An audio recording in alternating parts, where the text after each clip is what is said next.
Hello, everyone. Thanks so much for joining us tonight to learn how to write authentic experience into action thrillers with authors Tori Eldridge and Don Bentley. Tonight, we're also celebrating the release this week of The Ninja Betrayed, the third book in the Lily Wong series. I'm Maggie, the Marketing and Events Manager here at Flyleaf Books. Before we begin, if you have questions during the event, please put them in the chat or in the Ask a Question tab at the bottom of the screen, and I'll ask them towards the end of the evening. We're also going to be raffling off some fun items that Tori is supplying for her fans, so we'll talk more about that after their discussion. You can find out about all of our virtual events by clicking on the link at the top of the screen. If you'd like to make a donation to Flyleaf to help us continue to bring great programs like this one to you in the future, please click the donate button below our faces. If you'd like to support Flyleaf and tonight's authors, we have copies of Tori and Don's book available for purchase through our website and in our store. Just click the green buy button on the screen. You can also call Flyleaf to order over the phone, or if you're local to Chapel Hill, come visit us and shop our shelves. We're open 7 days a week. And now I'd like to welcome our authors for tonight's event. Tori Eldridge is the Anthony Lefty and McCavity Awards nominated author of the acclaimed Lily Wong series, The Ninja Daughter, The Ninja's Blade, and The Ninja Betrayed. Her short stories have been published in horror, dystopian, and other literary anthologies, and her narrative poem appears in the inaugural reboot of Weird Tales magazine. Tori's screenplay, The Gift, earned a semi-finalist spot for the Academy Nicholl Fellowship. Before writing, she performed as an actress, singer, dancer on Broadway, television, and film. Tori holds a 5th degree black belt in Tushindo Ninjutsu and has traveled to the U.S. teaching ninja martial arts and women's empowerment. Her dark fantasy, Dance Among the Flames, about a powerful Quimbanda priestess who rises from the slums of Brazil, releases May 24th, 2022. Visit her website at torieldridge.com. She's in conversation with Don Bentley, who spent a decade as an Army Apache helicopter pilot, during which time he was stationed in South Korea, Germany, and Texas. While deployed to Afghanistan as a troop commander in support of Operation Enduring Freedom 6, Don was awarded the Bronze Star Medal and the Air Medal with V, Device for Valor. Following his time in the military, Don worked as an FBI special agent and was a member of the Dallas Office Special Weapons and Tactics SWAT team. Since leaving the FBI, Don has worked for a number of companies that develop technology for the U.S. Special Operations community. He holds a BS in Electrical and Computer Engineering from The Ohio State University and an MFA in Writing Popular Fiction from Seton Hill University. Don is the author of the Matt Drake thriller series, including Without Sanction, The Outside Man, and 2 forthcoming titles, as well as Target Acquired, a Tom Clancy, Jack Ryan Jr. novel. Visit his website at donbentley.books.com. I'm going to minimize myself now so we can focus on our authors and what they've got to say, but I'll pop back in a little over 30 minutes to moderate our audience questions and to do that giveaway. Hello, Miss Tori. How are you today? I'm so good, Don. I've been looking forward to this conversation like all week. I have been looking forward to this conversation since I was in 5th grade and the movie American Ninja came out. And now I get to talk to a real ninja. So I got to say that in addition to reading your incredible book, The Ninja Betrayed, I've done a little bit of research. A lot of Mortal Kombat, Beverly Hills Ninja, the American Ninja, and I took one ninjutsu class when I was in the Army. So I think that pretty much makes us peers. Would you agree with that? Okay, no, good, no doubt. Good. No doubt. So you're very generous and kind, and because you're very generous and kind, you said I could ask you some cool ninja questions to go along with all this other stuff. So what I thought I would do is kind of like Jeopardy. We'll have some ninja questions. We'll have some cool Tori life questions, and we'll have some questions about your amazing book and how you wrote that. So to kick Tori it off, life for 400. No. Tori life for 400. Just kidding. Okay, we'll start with Tori life for 400. So I have heard that Barack Obama was your classmate. True or false? True. Okay, this is a 2-part question. Barack Obama might be the coolest person who has ever been president. And I have to ask you, was he that cool when you knew him in high school?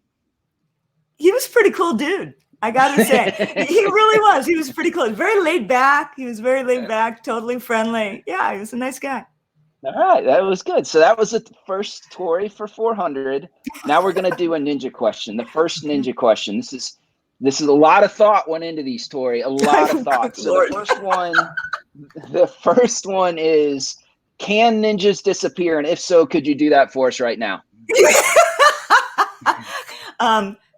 Yes, they can. And I knew it was true. I knew it was true. All right. You've been a good sport so far. So then let's talk about something serious, still with ninjutsu. So you've had a pretty amazing life. And out of all the different things you chose to write your book and draw a lot on your martial arts experience, and specifically your experience in ninjutsu and as a ninja. So can you start maybe by telling us, what is ninjutsu? What does that mean for those of us who haven't, like me, spent their life waiting to talk to a ninja? What does it mean to practice ninjutsu or to be a ninja? Good Lord. Wow. Holy moly. Yeah, all my friends in the I'm audience a pretty good are thinking up their own question, their own answer to this right now. It's a way of walking in the world, a way of, oh my God. It is completely fluid and adaptive. And yeah, Stephanie is laughing. Thank you very much. And empowering and mystical and pragmatic, and the most all-encompassing martial art I've ever studied. And I'm going to get back to you on this. You are, darn you. What is the meaning of this life? This is a deep question, Tori for Eldridge. crying out loud. What is the meaning of life? All right, let me go with something a little easier then. A little easier. What would you say is the difference between, and you make this distinction very, very clear in your book, that what Lily Wong, she's mainly a practitioner of ninjutsu. What separates ninjutsu as a martial art from kung fu or karate or taekwondo or something? Just like a high level, what is the difference? Yeah. Well, okay. So Lily Wong started out in wushu, which in Los Angeles is a competitive sport of kung fu. Okay. So, and it's Chinese, and she could do that in the open, no problem. Since she was a child, she was brilliant at it. She did the ninjutsu in secret. Now, I did a little bit of wushu spear, because my son was on the wushu UCLA team. And, it's very, it's expansive and, it's theatrical, really and it's gorgeous, and it feels wonderful to do. And I started out in Tang Soo Do, and Tang Soo Do is it's very easy to learn. Relatively speaking, because everything is like this, you block like this, you kick like that. Once you get these things all down, then you learn how to spar, which makes it a little bit harder, but you get to a certain level, you get to that black belt, and basically you're going to get better at what you already know. Okay. Ninjutsu, not like that at all. On the way to black belt, it's like, okay, we're going to kind of trick you by telling you it's like this and it's like that, and these are the fundamentals. And then you're going to get to first degree black belt, and we're going to say, yeah, all that stuff we said it was like this. Well, not always. Sometimes. and then the student starts saying, is it like this? And you go, yes, and, but it's not like this. Yes, and it starts to become really just esoteric and in the moment. And so that makes it at once very difficult to teach. It requires a tremendous amount of commitment to stay with it long enough to really get a sense for how to be in the moment and, fluid with it. So I think that's quite different than a lot of martial arts, which I think are clearer and easier to teach, So, yeah. So no, that's a great answer, and it builds on what I wanted to add next, is that you have had a pretty incredible life. And so in addition to the stuff that Maggie was good enough to read, you were, on the Love Boat, you were in the cast of Cats, you did all these incredible things. So when you, Tori Eldridge, as a writer, you sit down to write the book that ends up being published, why a ninjutsu practitioner? Why, out of everything in your life, did you decide that is what you were going to center your book around? Well, interestingly enough, it wasn't the first book I wrote. So, I got into writing with screenplays, and that was in the late 90s. And one of them was the Nicole Fellowship, and I did some other screenplays, and somebody said, whoa, you should be writing a novel. And I took one of them and I did. I wrote a novel, and I loved the process, and I loved the book, and it was great, but I didn't want to do the business of writing at that time. I had kids, and I had just discovered karate, and, I was obsessed. And so I put all that aside, and it wasn't until, oh my gosh, 13 years later, and I had, written a lot on empowerment. I even wrote a book on empowerment and all this kind of stuff. And I was like, I'm kind of doing business. I've already got a website, and I just was aching to get back to writing a novel. So I went back to work on that novel. And I that was in submission, and I was working on the book that came after that, had it all laid out. And then I wrote a short story on a whim. And that was a pivotal scene from The Ninja Daughter. And I knew as soon as I wrote that story, and it was published in Suspense Magazine's Best of 2014 issue, as soon as I wrote that, I knew this is in a novel, and this is going to be a series. But I thought I was writing this other thing. And then I got invited into other short stories. And then finally my agent said, stop what you're doing and write the ninja book. So I did, so I didn't set out to write something so close to me. When I wrote the short story, she just appeared on the page.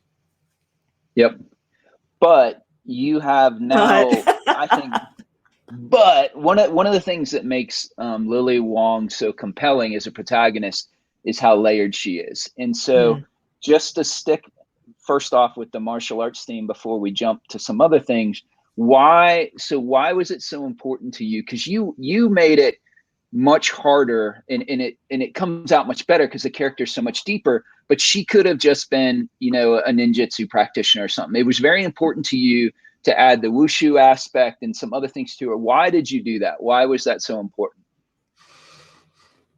Because she's a whole person, she's not just a caricature. She's not an action figure. She's a person. And so the Lily Wong series, all the books have always set out to, one goal is to show the ninja arts in an authentic, modern light. And, all manner of aspects of what that means, and also an intriguing mystery, because that's fun, and also this cultural family dynamic. And, you can't do that and not come up with a very complex character and relationships. And of course, it gets very complex and relationship oriented in the new book.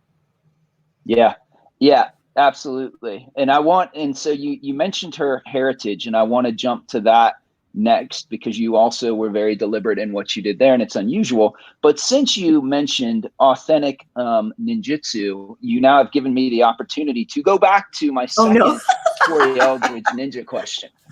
So for folks who don't know, you're a very experienced teacher. You put on a whole bunch of seminars, and there is a YouTube clip of you and 3 beefy looking dudes who you're doing a demonstration. And at one point, you do a lot of hurtful things to these people. You dump this guy on his head. You do something else.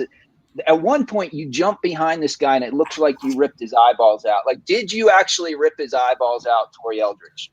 No, I did not. I did, however, unfortunately, bounce his head off a very hard floor, for which I apologize.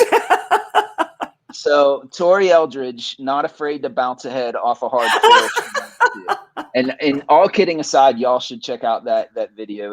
Are you kidding? A lot impressive. Of the people in this audience were there. Nice. So let's go back now to talk about Lily's heritage, because this is what I love about this character. Is there are kind of, in my mind, there are 3 different aspects to her, 3 different things that you've done. The first being the martial arts section, the second being the heritage. And so Lily is never a typical protagonist. And one of the ways that is that you show that is she has a Norwegian father and a mother who is Chinese. So why do that? Why was that important to you? Well, that just came naturally because my mother was Chinese Hawaiian from Hawaii, and my father was Norwegian from North Dakota, and they met and married in Japan, and my sisters were born in Tokyo. So if we just take the Hawaiian out, the Chinese, Norwegian, and Japanese, that trilogy of cultures was very important to me. And the art that I do, and it just came out in Lily, and that was something that I wanted to share with the world. So that said, she's not me, and her parents aren't mine. Well, no, and she would not pound some poor guy's head. Actually, she probably will. She probably would. So another part of the heritage that is also very interesting is the dynamic between Lily's father and mother, in that Lily's father is, as I'm reading it, basically, he doesn't make his Norwegian heritage secondary, but he goes to great lengths to embrace his wife's Chinese heritage. And therefore, can you talk a little bit about that and how that plays a role in the book? Yeah, I fell in love with him. One of the things you have to wonder about is, why is her last name Wong? What is that about? And of course, if you've read the books, you know what that's about. So, what kind of, and by the way, I have a friend who is Lily Wong, and I did Cats with her, and my protagonist is named for her. Isn't that neat? Nice. So I always knew her name was Lily Wong, and it was like, okay, why is her last name not Knudsen? Because Vern Knudsen, that's his name. Why is that? And her parents, the relationship all came out organically from starting with Lily and going, why? Why is she like this? Why is her name like that? Why? And so what is the background from that? What were her parents like? What were the relationships like? What was the history like? And that's where her parents came from. So that's where I met him. And I love him. It's not something my father would ever do, but I'm just so astounded by him that it is something he would do. And that comes through really well in your writing. The relationship, the father-daughter relationship that Lily and her father have is very well done. And I think there's something else you do that's very interesting in that dynamic, in that you have, so Lily's father runs a Chinese restaurant and is an incredible cook and does that, which is not, traditionally what you would expect a Norwegian to do, is go run a Chinese restaurant. And at the same time, Lily's mom does things that are also not what you would think a traditional Chinese woman would do. And in fact, that kind of puts her into conflict with her own father. So could you talk a little bit about that and kind of your thought process for laying things out that way? Yeah, I really, most of the people that I know, they do unexpected things, and they come from unusual backgrounds, and this is, they're not stereotypical, and Lily was not stereotypical. So in this book, The Ninja Betrayed, where she goes to Hong Kong, her mother, who runs the Los Angeles directorship of her grandfather's Hong Kong International Finance, right, is summoned to Hong Kong. And so it's this whole deep business thing. Yeah. And that's so unlike my mother. But again, from that organic sense of, what is Lily about, and who are these people that she came from? That was just the nature of her mother. Yeah. Yeah. And I think what is interesting, or from somebody who's on the outside that's slowly making his way through the books, is in your first book, I look at it and said, man, the relationship between Lily and her mother is unusual, right? There's a whole lot of dynamics and stuff going on there. And now 3 books later, you get to see the dynamics between Lily's mother and her father, right? And you start to think, okay, maybe I see why, some of the reasons why Lily relates to her mom the way they do, from a familiar, how it goes from one generation to the next. And so there's some things you do very poignantly where Lily is always portrayed in my mind that her grandfather loves her very much, but will look on her mother sometimes as a disappointment just because that she's a woman and not a man, right? And what that means for him. And so can you talk a little bit about that and how that becomes a point of conflict in the book as well? Yeah, with each book, you learn more about a certain relationship, about a certain character. In The Ninja Daughter, it was very much Lily and her father. In The Ninja's Blade, you get more of Lily and her mother, and you get a little bit of Daniel Kwok. In The Ninja Betrayed, it is very much Lily and her mother, and Lily gets to see her mother as a daughter, and that's very illuminating. So there's a lot going on. There's a lot of things, emotional things that break with them that had me just ugly crying while I was writing. And then, of course, there's this incredible relationship that's happening with Lily and Daniel Kwok there. And another character that's beloved from the other books that appears in this one, and you start to learn a whole bunch of secrets, about him. So this book, you take Lily out of LA and she goes to Hong Kong. And to me, when I read this book, it very much reminded me of Crazy Rich Asians when she gets to experience Singapore for the first time, right? Because it's so well done visually of this is Singapore from a food perspective, from a geography perspective, from a culture perspective. And you do that in the written format in Hong Kong, which is even, I think, even harder to do. And it's a great credit to you. So tell me how you got into and basically became a Hong Konger so that you could write this book. Well, I cheat. I have a family. My eldest son married a Hong Konger woman, and I now have a whole extended family living in Hong Kong. And when I went to Hong Kong, I hung out with them. So I got the insider view. My first time in Hong Kong was with my daughter-in-law and her parents and her brother and her aunts and her uncles and, the whole works, right? And so that was wonderful. The other thing is I'm a real researcher. So I just dove into everything to get a sense. The sense of place is huge for me, not to just describe how pretty everything and how it looks, but the sense of place and what it means for people and a culture and a history. So I do a whole lot more research just to get that feeling. But having been there in person adds that visceral quality. Yeah. And you do it so well. Like I said, I think as writers, especially when you're writing in a foreign locale, you have to balance between giving everybody a feel for what it's actually like, and then it turning into like a travel brochure, right? And you did that so well that I felt like I was there, but I never felt like I'm getting the grand tour of Hong Kong and what's in it. And so as you're there and you're doing the research, did you know already where you wanted to set various pivotal scenes of the book? Did it come to you as you were there? What was that process like? That was in my outlining. As I outlined the things that were going to happen, I knew she would go to this character and that character and this character. And then it became, where did those characters live?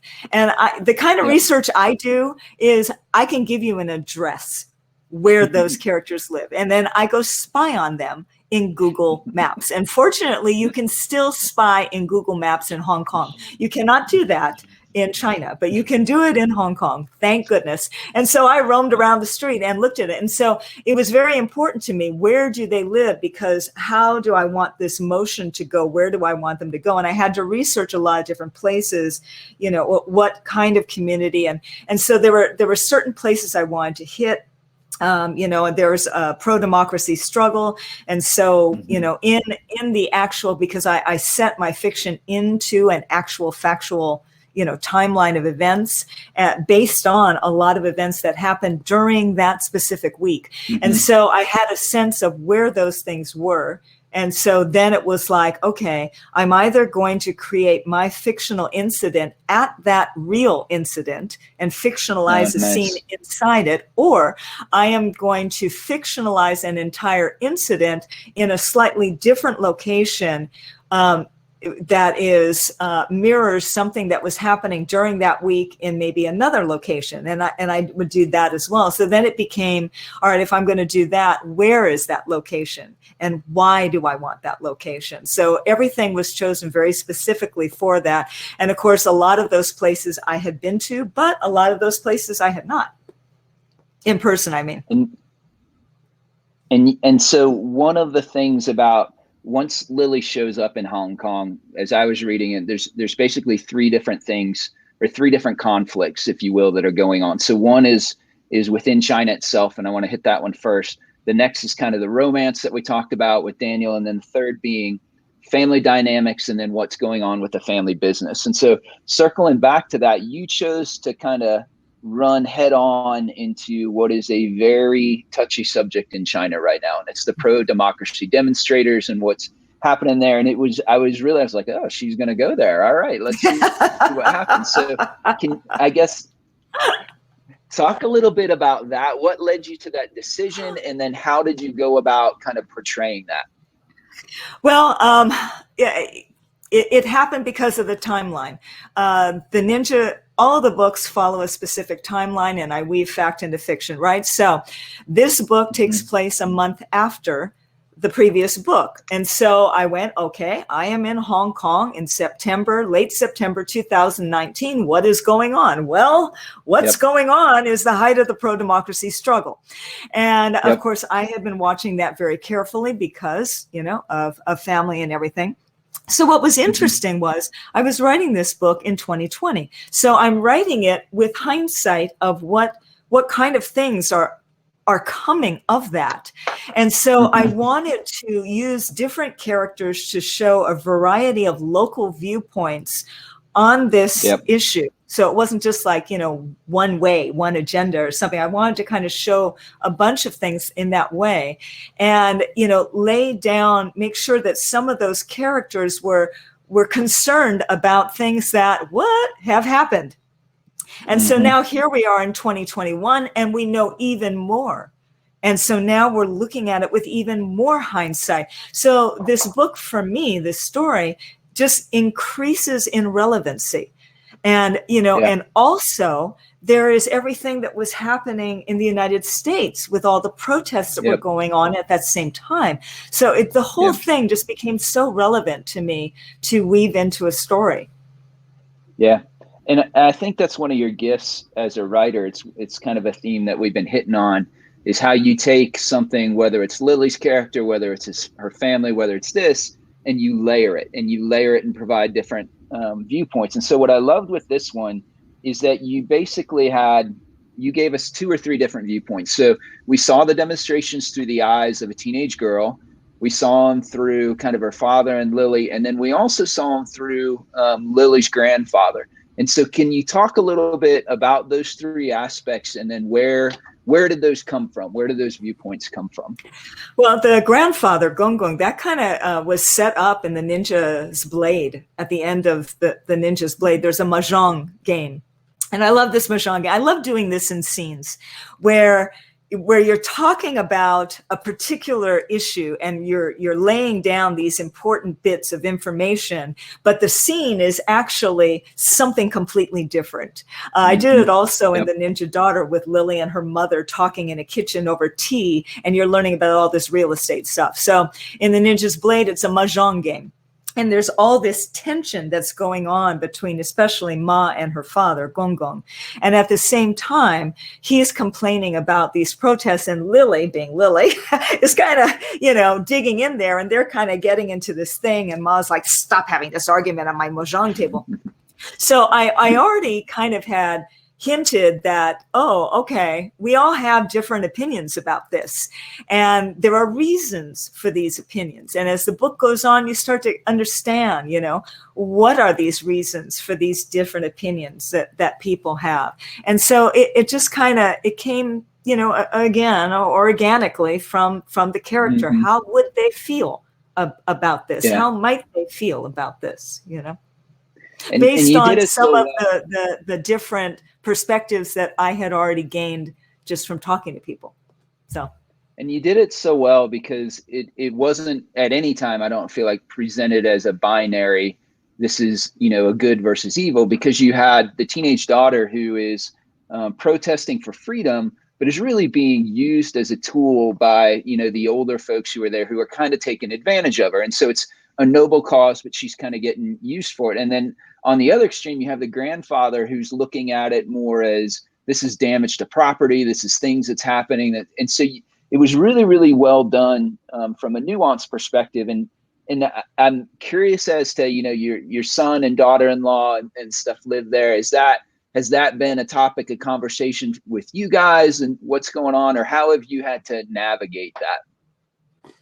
Yeah, especially in 2019, where things were, very new and things.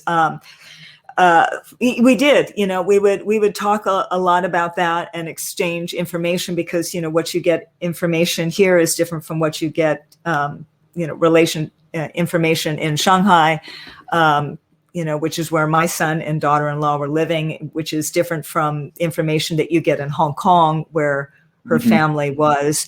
So it was just important to me to get a sense of what was going on from a variety of viewpoints. And that's not just as a novelist, that's as an interested person. I want to understand it from a variety of viewpoints, so that I'm not getting sucked into a particular narrative. And you did that very, very well. It was very compelling. Oh, good. So next, I want to talk about the romance. But before we go to the romance, I think it is time for another ninja question, and probably another cool Tori stuff. So, ninja question, Tori Eldridge: do you use Chinese stars? Yes or no? Chinese stars? Throwing stars. Yes. Okay. So the ninja arts are a Japanese art, and so technically those would be Japanese throwing stars. And I possess them, and I have never used them on anybody. So all right, there you go. Not the sharp ones. So anyway. Well, not the sharp ones. The dull ones. Sometimes you have to hit people with. So since you avoided that trap so well, I'm going to give you one more ninja question. Can you, in fact, catch a sword between your hands like this? Can you do that? No.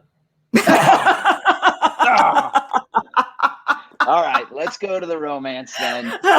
Let's go to the romance. So you do, again, like you do so well throughout this book, is there's a couple things going on with the romance here. So number one, it is some things that, no spoilers, but but there are some things that Lily is coming to terms with, and then there's also some things about, is this something she wants to do? Is it something the family expects her to do? How did you set that up?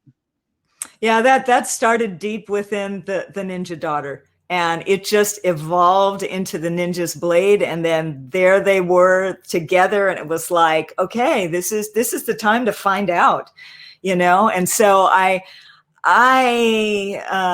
in the outline section, because I kind of, work out the whole plot and everything while I'm hiking. So I kind of had an arc for their relationship, but as they talk together and as they go on these dates, things come up, and I'm just in the moment when I'm with them, and I find out, what they're saying and how they're feeling about things. And so it was, it was really interesting, but it's not easy, as you can imagine. Nothing for Lily is easy, right? I think she'd rather fight. So much easier. Right there. So much, yeah. No, hold on a second, dude. Because we said we were going to talk about action thrillers and all that kind of stuff, and you've just been skating away from I'll just ask Tori, ninja questions for 400, and you have not even taken a breath and allowed me to turn this around, because the people out here, they may not know you, dude. And in 1 year, you have come out with your debut military CIA action thriller without sanction. Yeah. And then a year later, you came out with what?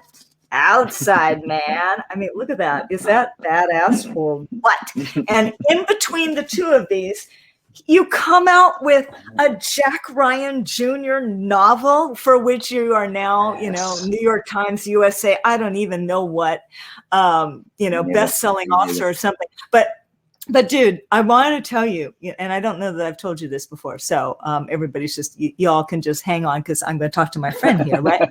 I just want to tell you that,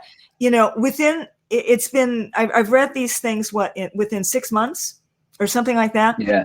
In that short time, these 3 books, you have become one of my all-time favorite action thriller authors. So Thank you so much. I'm dead serious. And I mean, here you are, you're coming from, deployment, combat, Apache. I mean, you've been there, done that, in the boots, on the ground, in the air, doing the whole thing. And then all of that authenticity comes through in your novels. And so this is why I wanted to invite you here with me, especially because this is like Ninja Central to me. This is where, all my ninja peeps are. And I knew that they would, and a lot of them are military and a lot of them have deployed. And I knew they would just like totally, dig what you're about and everything. So I'm just going to flip this around, Don Bentley for 400 for a second and ask how much of your experience do you put in your books?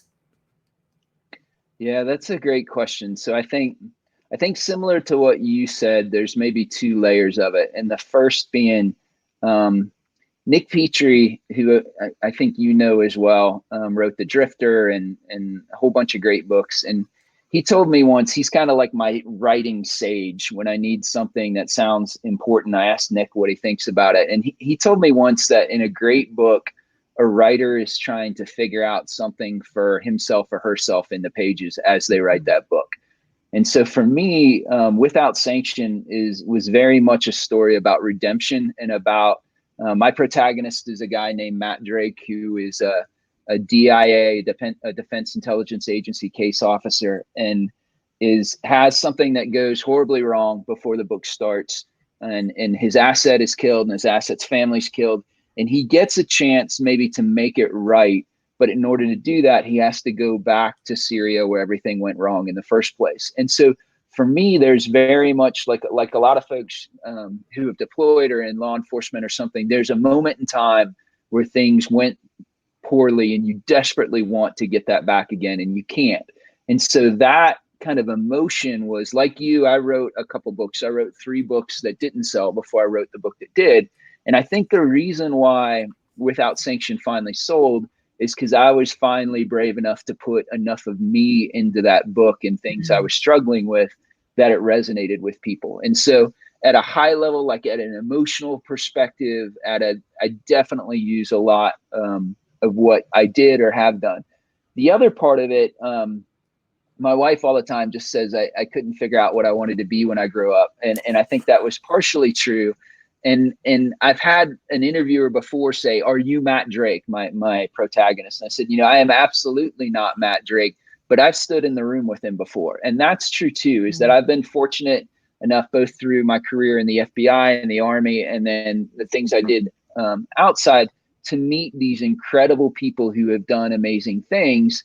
And you can kind of, as a writer, grab bits and pieces of that and grab it and say, man, that is so good. I'm going to take part of that. And in fact, in the book, the Tom Clancy book, there's an entire subplot there that is based on something a friend of mine who was a Green Beret went through in Iraq, and I kind of grabbed it and moved it to Syria. And so I think, as writers, when people, and I'm interested in your opinion on this too, as a very accomplished martial artist, people have said to me before, I wasn't in the military. I wasn't in the FBI. Can I write that stuff? And I'd say, you can absolutely write that stuff. And I think sometimes those of us who, for me, it's the military and the FBI and stuff. For you, maybe it's the martial arts perspective.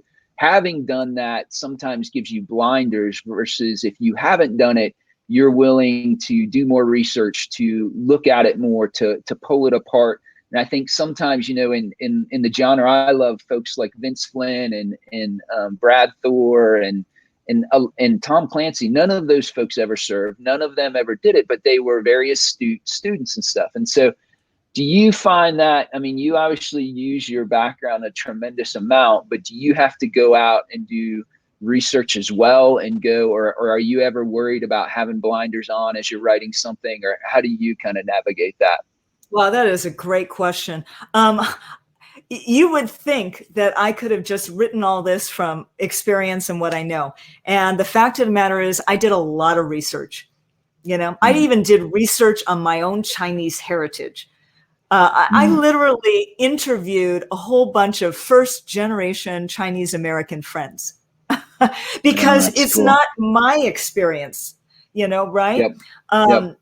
If you talk to a half dozen of your friends who served with you, you guys are all going to have a slightly different, you're going to have things that are in common, and you're going to have things that are completely individual, right? And that's what we need to know. We need to know a deep sense of what it feels like from an individual perspective. And if you haven't done it yourself, then by all means, interview people who have.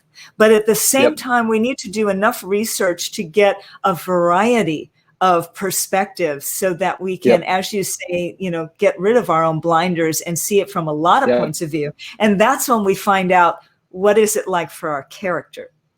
Yep, that's good. That's good. So one of those that kind of parlays into the topic of all this is, I think one of the things that gives people the most heartburn, or one of the scariest things, or things they try and get right, is writing fight scenes. And so you have a main character who's a ninja. You're a very accomplished martial artist. How do you talk me through how Tori Eldridge writes a fight scene? First, I acted out in my living room or my garage or my bedroom or wherever I happen to be.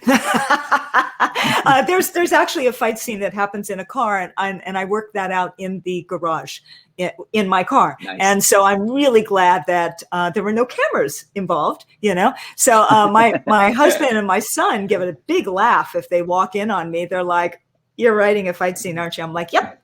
You know, and then every now and again, I'll walk into my husband's office. I'm like, "Can I borrow your neck?"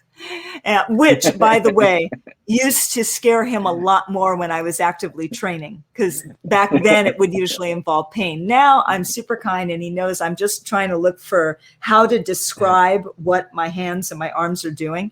So part of it is just imagining the scene. And by the way, that's where personal experience comes into play. That's, you know, it's much easier to do that. Like my friend Joe Finder, you know, he goes to a friend. You all in the audience might know, you know, because we have a friend in common. Jack Hoban is Joe Finder's like go-to guy. So when Joe wants to know, you know, what would my character do, he goes to our pal, and he goes to his training partners and says, let's work out something cool for him, right? You know, and then he can like write it and stage it. Well, I'm doing that in my head. I steal from my friends. I watch their demos all the time. I'm watching you for ideas. Oh, yes, I am, because y'all are awesome. You know, right? So I look for something cool that I haven't done before. What would be practical? It's got to be practical. You know, because this is modern day. It's in the streets of Hong Kong or Los Angeles. It's got to be viable. It's got to be real. So that's where it comes from. Then when it comes to writing, and, you know, I'll throw this back at you too, because you write really great fight scenes. You know, dude, you don't have to be a martial artist to be able to do that.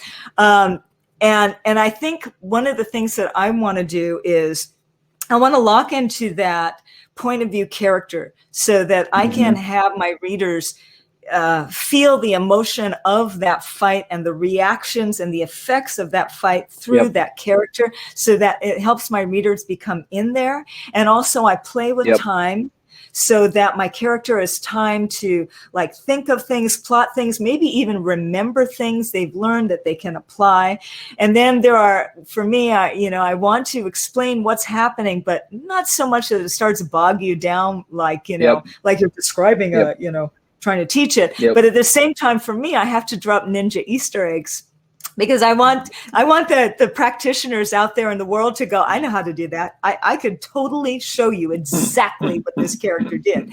And I can tell you what it's called, so all those things, but it becomes like balance. So now you don't have, well, you took one class in ninjutsu, and you probably learned some martial arts, I'm sure, hand-to-hand combat in army and everything aside from that one class. So what are you thinking when you're writing your fight scenes? Yeah, so I grew up doing a lot of kung fu, and in college I did a different kind of kung fu that was swa jiao, so it was more grappling stuff. And then in the Army, as I was getting out of the Army made their transition into combatives, and then the FBI was also very much about combatives and how do I get to a dominant body position so I can draw my pistol or I can do it. And so to me, it's a much more visceral, maybe not more visceral, but a more practical way of combat. And so when I look at it, I look at two things, and you kind of hit on them both. So the first is what's actually happening, and how do I communicate what's happening? And there are two people that are kind of bookends that I think of when I do that. And so on one hand, Lee Child does exceptional fight scenes that are very, very gripping, but they're very basic. His character, Jack Reacher, uses a lot of elbows and knees, and it's very direct, but it's very brutal, and the fight scene is very effective. It's well communicated.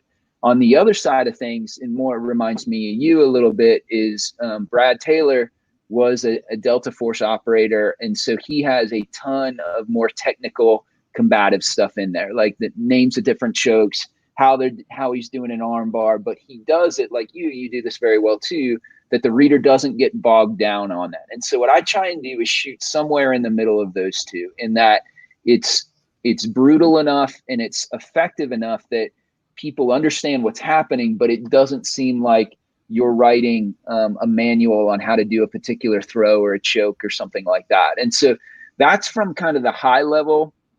I think then as a writer, what you have to do is go through and figure out pacing. And are you communicating too much? I had another friend of mine, I don't know who it is, but I'll say it's Nick Petrie again, who said you do the fast stuff slow and the slow stuff fast. So if it's a really quick, these three maneuvers, well, you can do things with language to pace that out and make it seem stronger, because you're trying to build that tension with the audience, versus if there's a whole series of maneuvers that would look great on film, a lot of times that gets lost in the text and stuff if you're doing it. And so it's always, for me, I usually have to go through a fight scene 2 or 3 times in order to say, does it meet all of those criteria, I think. Because that's what I'm after. And again, your character is a martial artist. And so what she does is brutally effective, but it's also kind of beautiful from a way, because you're talking about different techniques that she's leveraging. What my character does is more like, 2 guys fighting in an elevator or something. It's very brutal. It's very, nobody's going to win any points at the end on that. And so I think that's part of it, is you have to get in the head of what is your character and why do they fight? Going back to the Jack Reacher one again, the main thing about Jack Reacher is he's 260 pounds and 6'4" or 5. And that's what he uses as a fight. Lily Wong he's not going to fight like Lily, and she's not going to fight like Matt. And that's what I love about Matt Drake, is the way that he fights makes total sense for him. And that, I think, is something that's really important. So if anybody out there is like, writing fight scenes and action thrillers, you got to make sure that the way your character is fighting, it gels with who they are as a person and their whole, personality. And then just kind of the craft of writing. Open space is really helpful. Cadence in a fight scene is really helpful. When to use full sentences in a paragraph, when to use a word, when to break a paragraph, when to make it just go blah, blah, blah, blah, blah, blah, blah, bam, bam, bam, space. That's right. Stuff like that is so important. No, I think the way I've talked about it before, and you're a musician, is that you're basically changing up tempo, right? You're going from staccato and so what you want is to drag that reader through the scene, but to never let them lull into, okay, here's the same tempo, bam, you change it up. And I think that's exactly right. And you do that really, really well. One of the things you talked about before that I wanted to come back to is you talked about Easter eggs that you're laying out there for other ninjutsu practitioners. What about, before you write this, do you sit down and think, here's some really cool things, whether it's a scene, whether it's a particular weapon, whether it's something, and kind of have a list going in? Obviously it has to work for the story, but that's one of the fun things about being a writer, right? Is to be able to do that. Do you do that and say, here's some really cool things that just, other practitioners are going to geek out on, or I just want to show this, or how do you do that? No, it all comes out of the moment. I when I'm outlining and I do like these little chapter by chapter summaries, I know there's a fight. I know why there's a fight. I know where there's a fight. I know with whom there's a fight. I don't know what that fight's going to entail until I'm in that scene and I'm writing it and I'm looking around, in my imagination, I'm looking around at what's available. What can I use? Because that's where ninja live. What's available? What can we use? That's why it's so hard to learn, because you can't just do, 5A. 5A changes in your relationship with this person, that person, this situation, that environment. And so that's the same way as writing. I have to do it. I'm going to pause for a second because, y'all, in a moment, you're going to ask questions, or maybe you already are asking questions. And I just want to tell you, I have little presents for you. And so I know, right? The people who are eligible are people who are going to ask questions who have also either, already purchased The Ninja Betrayed. It's so beautiful, isn't it? It's jade. Who have already purchased it or who are purchasing it now. So you have to ask a question and you have to support Flyleaf Books, right? So one gift is these cute little tabi socks, right? You guys can wear it with your tabis. And if you look, you see the paw prints. Okay, there's a reason for that.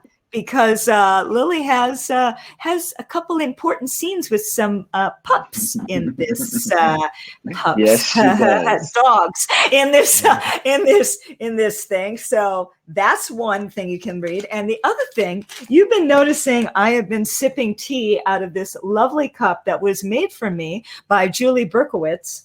For my first Lily book. I mentioned her because she's from Chapel Hill and she is part, her husband and her son train and stuff like that. So they're part of the community. I am drinking right now chrysanthemum tea. This is backwards, but trust me, it says chrysanthemum tea. And, don't buy the tea bags. They're lousy. They're all crushed. No, you need the actual flowers. So I went to 99 Ranch Market, which is a Chinese market, and I got this for you, and it's what I'm drinking. So somebody is going to get the cute paw print tabi, and the other is going to get chrysanthemum tea. Nice. Well, I think we do want to leave time for questions. So yeah, I think Maggie is like getting ready to boot you off, dude. You better be careful. No, if you've got, I love this. Got one more. Oh my God. Yeah, I want to hear it. It's really getting to the juice of this. So go ahead and ask it, Don. One more, and this is actually two more because I have to ask you the Tori Ninja. So first, the Tori Ninja question, the last one, Bruce Lee and Chuck Norris rematch. Who wins? Bruce Lee. All right. and by the way, you were going to say that. You can't tell anybody I said that, okay? Because I started out in Tong Soo Do, and that's Chuck Norris, all right. And one of my teachers who I used to do private lessons in kickboxing, that was Bobby Burbage. Was on the Chuck Norris fighting team before he was even a black belt. And that's where I learned all my kickboxing. So for me to say Bruce Lee, your secret is out, Tori. All right, one more, final one. As a ninja, what is your favorite, present, your book, Fantastic Books excluded, what is your favorite book or movie that features a ninja? Gotcha. Okay, so when I was a teenager, I was like totally into Eric von Lustbader. I mean, that was my introduction. Just before I even knew that this was an art or anything, I totally was into those books, totally into those books. So, so I'm just gonna have to go old school and go with that. Yeah. That's a good answer. My favorite one is, and it's a real short scene, but it's a scene in Shogun where the ninjas come and attack the samurai. So, oh my God, I read Shogun 4 times. It's so good. It's so good. It's so good. All right, Maggie, that's all I got for.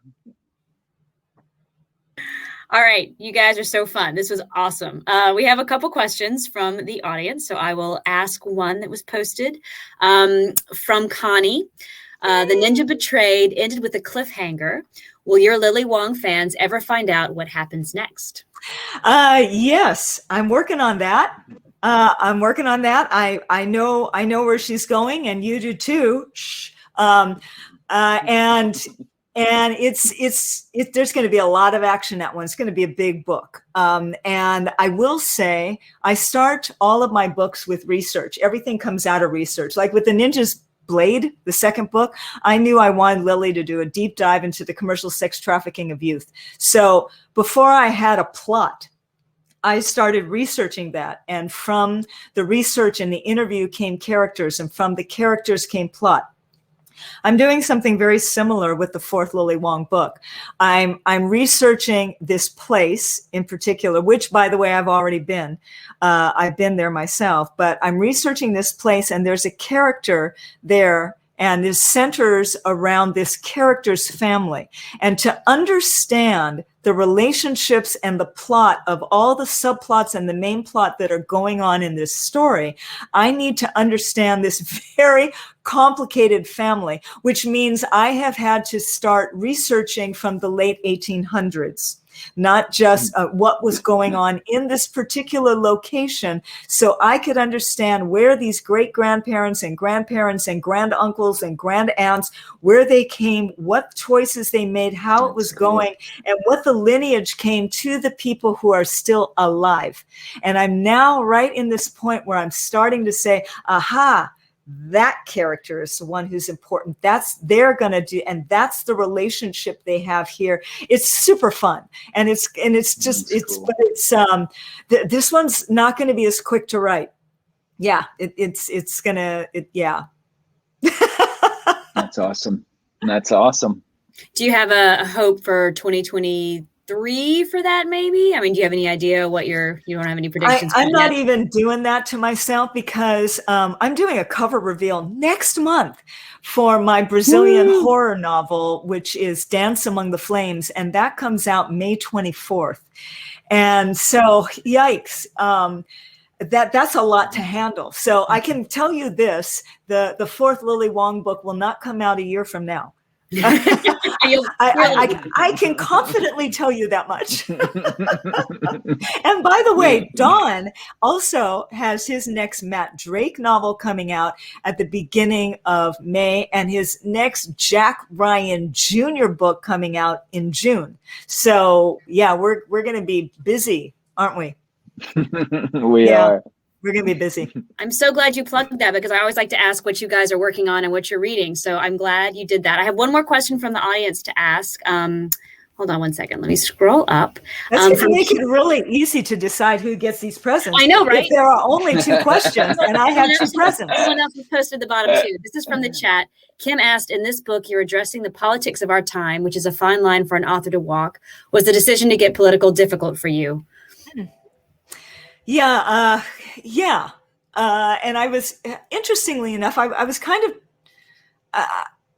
I was trying to not get political. Isn't that funny? Ha ha ha. How could you write about Hong Kong's pro-democracy struggle and not get political? But I guess the point is that wasn't my goal.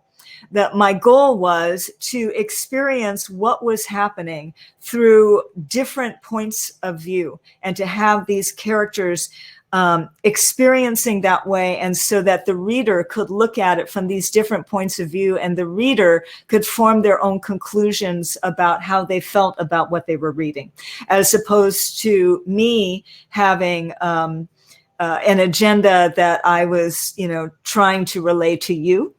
that kind of a thing. So I really wasn't looking at it in those terms. And then after I wrote the book, it was kind of interesting because then, there we are on, Facebook, social media and stuff. And I'm starting to drop hints about the book and starting to promote and stuff. And things are happening in the news, and some big things are happening in news. And I'm like, do I comment on this? Do I post on this? My son, my daughter-in-law, my grandchild are in Shanghai. My extended family are in Hong Kong. Who's watching me?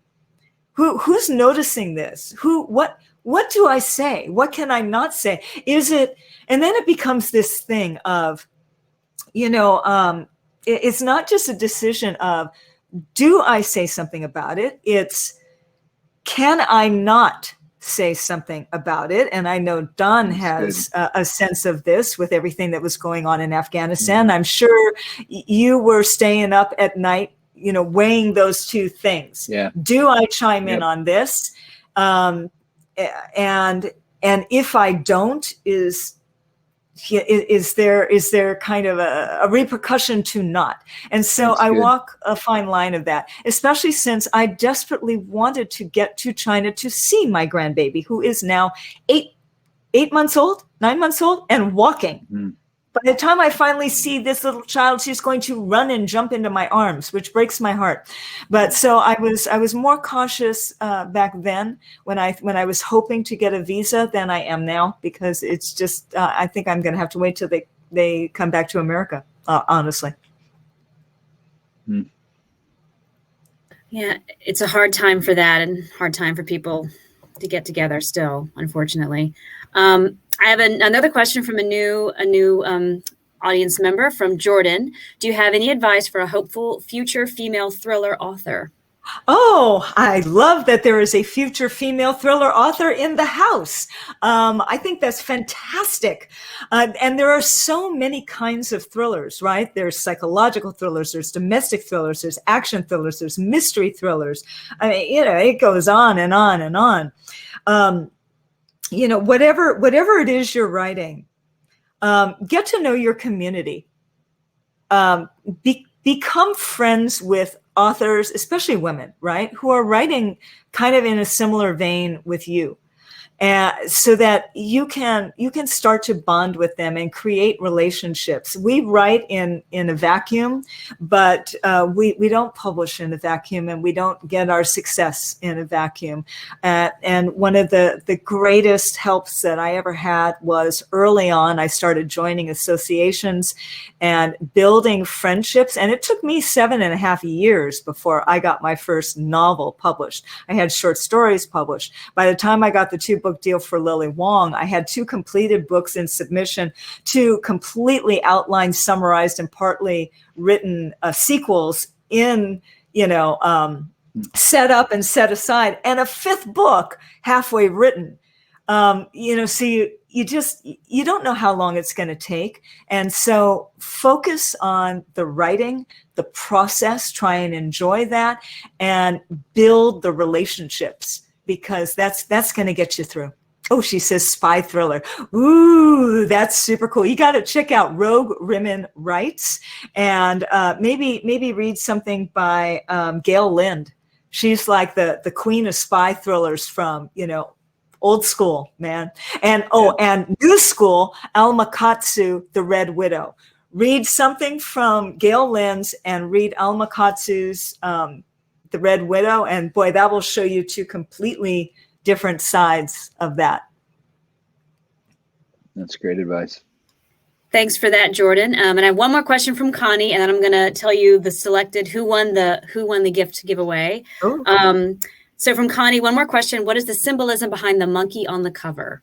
Ooh, all right. So if you want to know all about this, I did a cover reveal, kind of a special essay for a blog called Mystery Fanfare. And you can find that on my website. Go to torieldridge.com/links, or just go to the link in bio in my Instagram, writer.tori, and you'll see a banner for that. And it tells you all that's the colors, all the little icons. But the monkey has to do with the year of the monkey. And this is the year of Lily's parents, and most significantly, her mother. And this whole jade book has to do with her mother, because as you can see by my jade jewelry, her mother has this, quintessential jade jewelry. Even her wedding ring is this imperial jade. And so that has to do with that. Excellent. Well, thanks for those great questions. And I did generated a raffle from the folks that asked them. And so I believe that Jordan, our future spy thriller writer, is going to win those cool socks. Okay, Jordan, congratulations. So, and I will be in touch with her email tomorrow. And Connie has won the tea. For those questions, and I will contact you all. All right. Well, I just want to thank you all so much for coming tonight. And we're about to close out the event, so I'm going to end with a couple of reminders. I posted in the chat links to all of Tori and Don's books that we were carrying at Flyleaf right now, so you can find those in the chat or just go to our website and look on the event page. We'd love for you to support them and us by purchasing a copy of their books after this talk. If you missed some of our conversation tonight, or if you'd like to share it with a friend, you can find it recorded on Crowdcast and on our YouTube channel.